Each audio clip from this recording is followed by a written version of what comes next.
So today we're working on the Osmosis and Diffusion Lab, and with this lab, what we are trying to find is what is the percent change in mass for these different colored solutions. You'll notice that I have 6 different colored solutions. Instead of giving the students the actual molarity ahead of time and knowing which one is 0, which one is 0.2 up to 1 molar, I go through and I give them different colors, and they will then, what Yash is doing right now is he's working with the dialysis tubing, and he is opening up one end, and then he'll have to knot the other end. Did you knot the other end? No, not yet.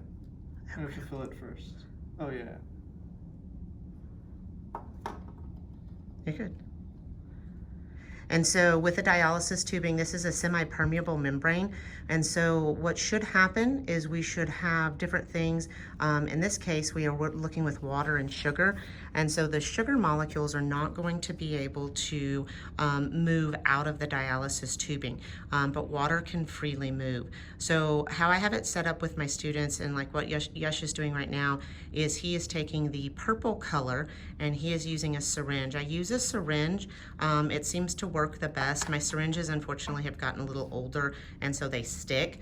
But what he has done now is he's knotted one side, and now he has filled it, and he has knotted the other side. And now he's going to go ahead and get its initial mass.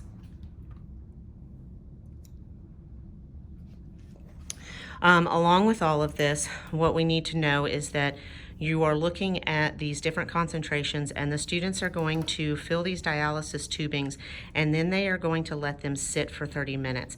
After they sit for 30 minutes, you're going to get a final mass, and once you get a final mass, then you're going to be able to do a full percent change in mass equation.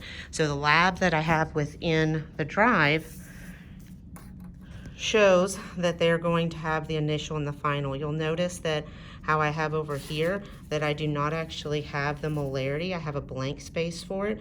So once the students have done the percent change in mass equation and they have found out the percent change in mass, they can then graph it. And once we have graphed it, we then will be able to see which one of these was 0 and which one of these was at 1 molar. Because of course, keeping in mind that the higher the molarity, the more sucrose that it has in solution, which means that it should take in more water.